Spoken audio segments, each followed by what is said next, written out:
Hello, my name is Josiah, and tonight's op-ed presentation is on the intersectionality of race and gender affirming care, anonymity versus non-anonymity for Black, transgender, and non-conforming people in research.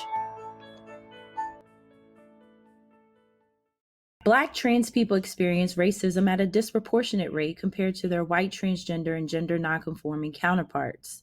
The National LGBTQ Task Force reports Black trans people have a 26% unemployment rate, twice as high as the unemployment rate for trans people of all racial and ethnic backgrounds. Even more shocking, 41% are homeless, more than 5 times the general population. And 34% have household incomes less than $10,000, more than 8 times the general population, and nearly half of Black trans people have attempted suicide.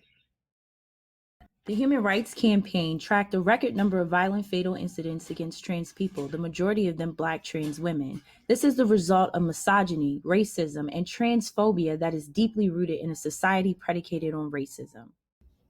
To dissect this issue, we must first take a look at the intersectionality of race and gender.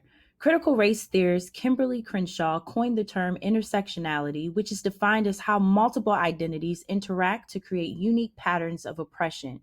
Black women are more than the sum of racism and sexism. Black trans women encounter experiences at the intersection of racist, cisgenderist, and sexist social forces.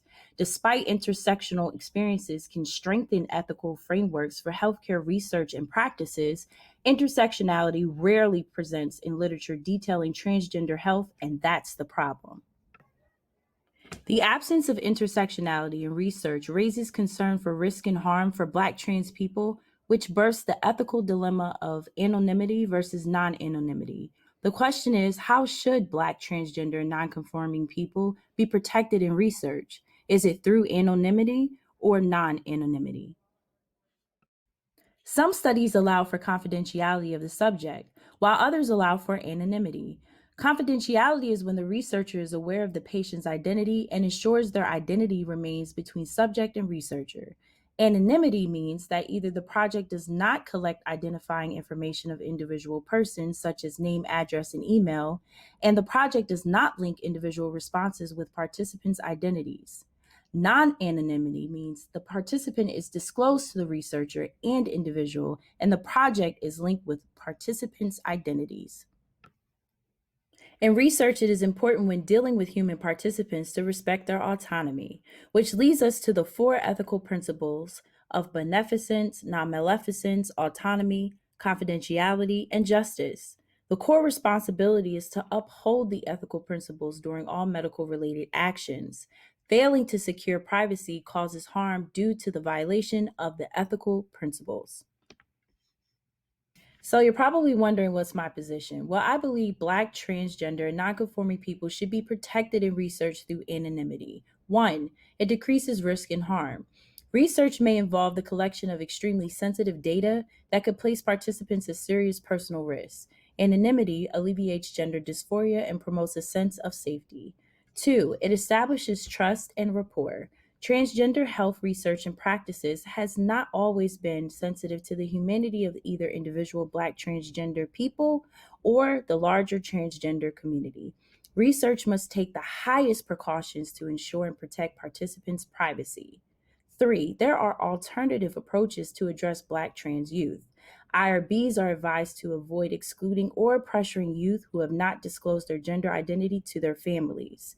Some researchers employ alternative approaches to consent with minors, for example, independent advocates to assure participants' rights. Those not in favor of anonymity say that they have 1, freedom of speech, which protects our 5 fundamental values of our society: religion, speech, press, and the right to petition and assemble. 2, basic demographic information. They desire to be made visible and believe providing basic demographic information like gender, race, and zip code is sufficient for identity. And 3, their voices can be amplified through blogs, news articles, and social media, as they otherwise would be historically silenced or erased within research contexts.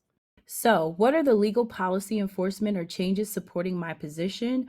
Well, anonymization should be a process based on informed consent rather than a one-size-fits-all approach. 1.